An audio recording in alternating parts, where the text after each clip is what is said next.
the truth.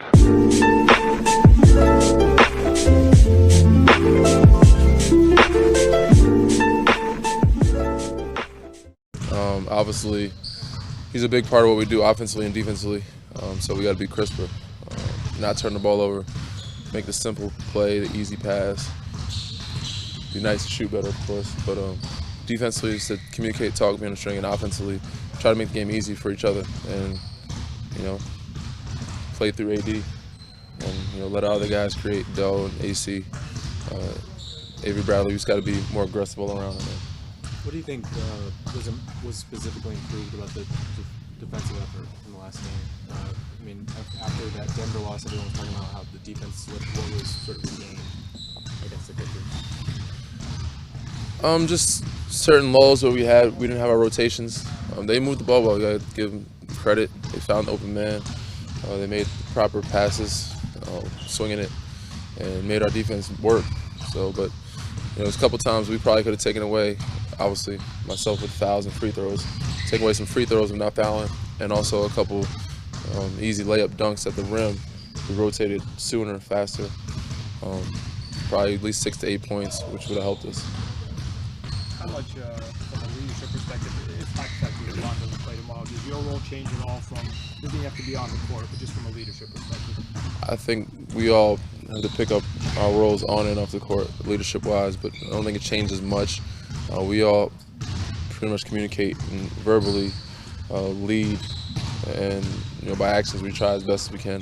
Plus, I just think we all have to just come in more aggressive with the mindset that we can't do it one person. We have to do it together as a group. Everybody has to up their game to fill that void or fill those shoes that are missing with him not being on the court.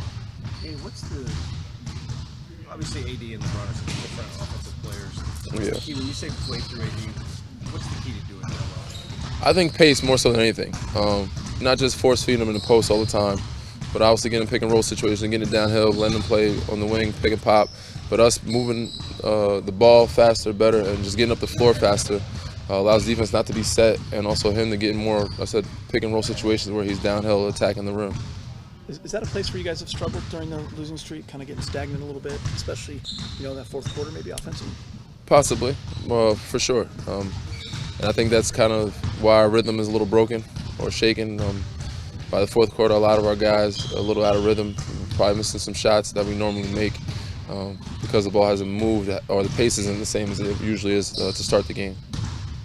Obviously, when you're winning, it's easy to say that the chemistry is, strong. But has there been any wavering in that with the 4-game losing streak? No, I think we're all on the same page. Our chemistry is still great off the court, on the court. So just keeping the rhythm. We start off pretty good for the most part. Seems like we have a struggle with Sunday games and early games and run out of gas, but we have to continue that for 48 minutes, and that's the key. Obviously, it's December, it's still early. We're still trying to get there. We're not expecting to play full 48 minutes perfect, but we should still play it, a little more alert, a little bit, harder, and more focused and locked in. So, these next couple of stretch of games, we probably have to lock in and focus more of putting two halves together. Danny, you guys I think shot 43 threes in the last game. When you look at the film, what stands out about sort of the selection and the execution of some of those shots? I think we had a good amount of good looks. So I think some were just out of rhythm, mostly because of the pace. We didn't touch the paint like we normally did, I think, to start the game. We didn't put pressure on the defense. A lot of them were just swing or swing around the horn type of shots, which were contested or just not rhythm. And when we touch the paint, move, and find to be more open looks and more rhythm shots, and that starts with our pace. You guys have I think you're hitting about 30% in the last 7 or 8 games. Is that, when you talk about rhythm and shooting contested shots, is that sort of what the trend's been, or is it just one of those lulls in the middle of the season? I think it's kind of it's been a trend. I think it's just easy to overlook it when you win games. It's a little more glaring when you lose 4 in a row. And when you talk about pace, the statistic of pace is about possessions. You're talking about more like within a possession, right? How quickly you make decisions. Exactly. That's exactly what I'm talking about. First of all, getting it up the floor first, and then moving with pace. Even in a half-court set, we can still cut harder, set screens better. The little things win basketball games.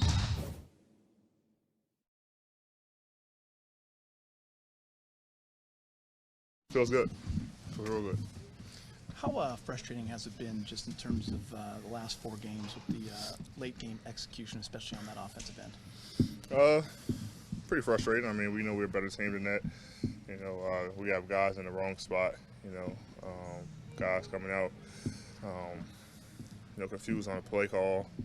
So we just got to be better in that department. You know, especially late game. You know, a lot of games where we lost has been late, and we can't afford for guys to, you know, mess up the play. You know, especially after timeouts.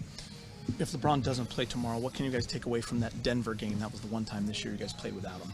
We didn't play any defense. Our defense intensity wasn't there. Third quarter, we came out and didn't defend at all. And so, you know, like I said, was it last night we played? 2 nights ago? We got our defensive intensity back, I thought. You know, some things offensively that we didn't do, but on the defensive end, I feel like we got back to kind of who we were, and that's all it is. You know, we get back to defending, then you know, offense will take care of itself. I mean, ruts and streaks will happen, right? Wins and losses. Was that probably the biggest thing? Was it on the defensive end? Because I think everyone focuses so much offensively, but for you, was it more the defensive end? You thought? Yeah, I thought so. A couple guys thought so. You know, we just got to get back to being us defensively. You know, giving up the points we've been giving up is not who we've been. You know, not having attention to detail on defensive end, not being aware. You know, back cut, offensive rebounds, you know, losing our man, things of that nature that we usually don't do as a team, and we've been doing that as of late. And so, getting back to what we do on the defensive end is going to do nothing but carry us on the offense. Recently, the last game, you guys took a great deal of threes. I'm just wondering how much you focus the selection of those and the selection and percentage of those was in the film section. Yeah, the first half it was all good looks. You know, we touched the paint 33 times and kicked it out for threes, and we made a great deal of them. Some went in and out, and then in the second half we only touched the paint 18 times, and our shot selection from 3 wasn't as great. So different of tell the 2 halves. But I think our 3-point shooting has been great. We got a lot of great shooters on the team, and you know, we shoot them with confidence and in rhythm, and shoot them, you know, when they're meant to be shot, and they're not forcing any up. Then we shoot pretty well from the floor. KCP was saying that in the second half, and I think especially the fourth quarter, you guys had trouble getting your sets and making entry passes. When you look at the film, is that sort of guys missing opportunities that are there? Is it sort of about creating opportunities for entry passes and getting you the ball inside? No, I mean, you know, when you're beating the team, you know, they're all going to come out in the second half and be a little bit more aggressive on the defensive end, and that's what they did. You know, a good defensive team, and they try to get into you, deny the ball, make it tougher, catch it tougher, you know, be physical, and you know, we weren't able to control that and handle that very good, and you know, they got a lot of deflections, a lot of steals, a lot of fast breaks because of it. The outside world, certainly fans and even some media are drawing big conclusions based on that Christmas Day game. How are you guys viewing the result? It's one game, man. I mean, one game. You know, we looking, you know, at our next game in Portland. We learned from that game, learned from that film session, and getting ready for Portland. And you know, we see them 2 more times, but we're not stressing over, you know, a loss to the Clippers. I mean, we don't like the way that we lost, but you know, we're not you know, end all because we lost to them on Christmas Day. You know, we get ready and suit up for the next opponent and be better. Last 2 questions, The way please. that the way that LeBron plays, obviously, he's such a big part of offense in terms of creating for himself, creating for other guys. If he's out or just when he's off the floor, what do you guys need to do better offensively? Y'all just gotta, you know, step up. You know, it's a next man up mentality. You know, guys gotta fill his shoes. Obviously, you know what he's able to bring to the floor is huge. You know, his leadership, playmaking ability, you know, his IQ. But you know, we got guys who can, you know, kind of step in that role and you know, fill that void until, you know, he's back if he's out. You know, but I mean, we got enough guys who've been in the NBA for a long time to understand who understands how to play basketball. And you know, when we're on the floor, it's 5 guys who's coming together as one to try to, you know, get a team win. Hey, Anthony, you went on that big run in the end of the second half, or sorry, the end of the first half with you with the 5. Kuz was in that group. Seems like he's healthy now. But what could be key with that lineup moving forward with, you know, KCP, Danny Green, and you and LeBron? What's the most essential part of that And group? Kuz, spacing. I mean. the pressure, that I put on the rim when I'm rolling and give guys open shots. And, obviously we got a lot of great shooters, and, we missed Kuz for a good deal of the season. And, he's back, he's healthy. And when he's playing like that, we're a tough team to beat. But we still got to find ways to, to get good possessions, not turn the ball over. And, for the most part, when all of our guys are, clicking in unison, we're rolling. But it's been our defense. We were playing defense in the first half, which led to fast break opportunities and guys, getting good looks from the perimeter.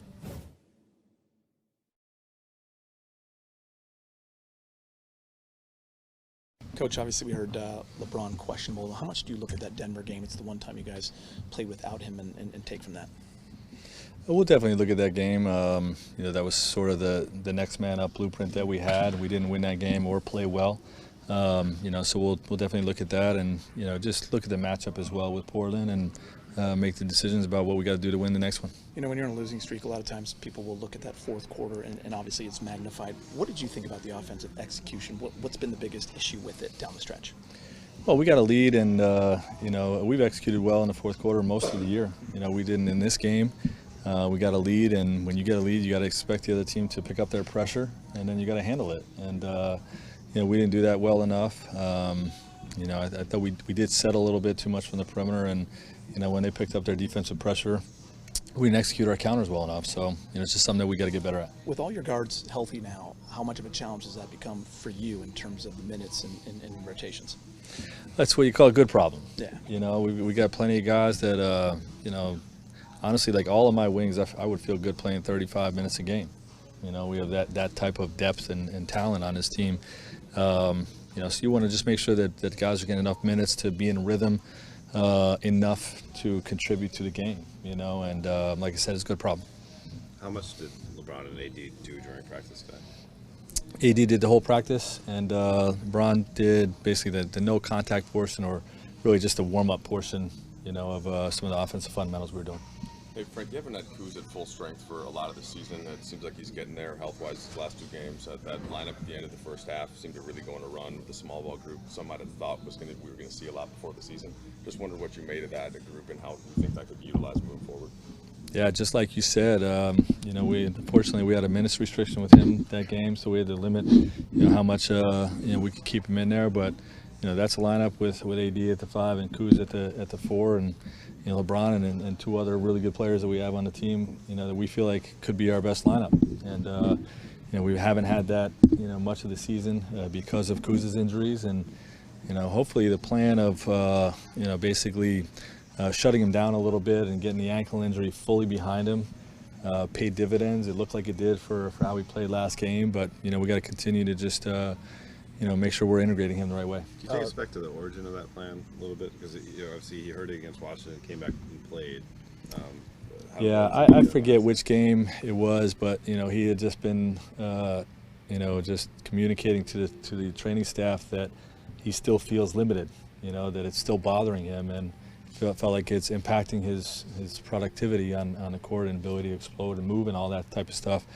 And it just reached a point where if an injury's not getting better, you got to back off a little bit and try to make sure it gets put behind you. Did that come from? Did you guys have the 5-game in totality in mind at that point, or you just didn't know how long? We had a let's take it day to day, and as long as it needs to take to get it fully behind him. That was the mindset, and we thought, the medical team thought it probably could take a few games, so at that point we're gonna, just wait and see. But it was still sort of a game-to-game thing. Was that something that came from the medical team, or did Kuzma say, "Hey, I'm not feeling right, take it to you"? Or with all these situations, it's collaborative effort, between Rob and myself, the medical team's opinions, and the player feedback. With an injury in terms of what the right plan is. LeBron had a groin injury last year, and we've heard that it's not related, but has the fact that he had an extended groin injury last year contributed to maybe some extra caution with that injury, or do you get that sense from him or anyone on the medical team? Yeah, like all injuries, we're going to be cautious about it, and certainly it's in the same area but not the same injury. You know, so but it is the same area, so you factor that in, and you know, obviously, you know, he will communicate how he's feeling tomorrow at shoot around. We're having a shoot around tomorrow, everyone. Yep, I know you'll be happy about that. And you know, he'll communicate to the medical team, and we'll make a collaborative decision like we always do. Coach, teams obviously make adjustments. Second time you guys are playing Portland in a month. Just what will be some of the challenges tomorrow against the Blazers?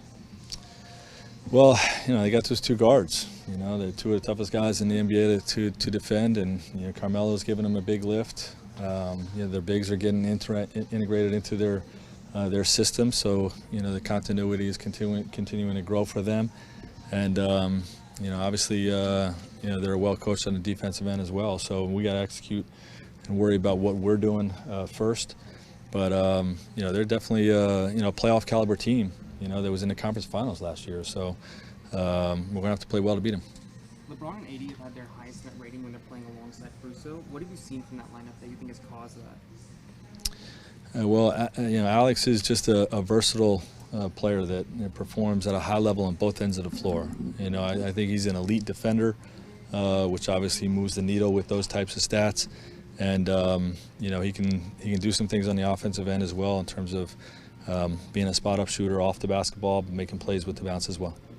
Rick, is there any temptation to just say, like, maybe LeBron should take a few days and see if he gets a similar kind of benefit from? If it's needed, we'll see how he's feeling. You know, I mean, if he wakes up and goes in the gym tomorrow and feels 100%, and you know, there's no pain, and you know, he wants to play, then we're going to play him. But you know, certainly if you know, he's limited or at risk, then we're going to be intelligent.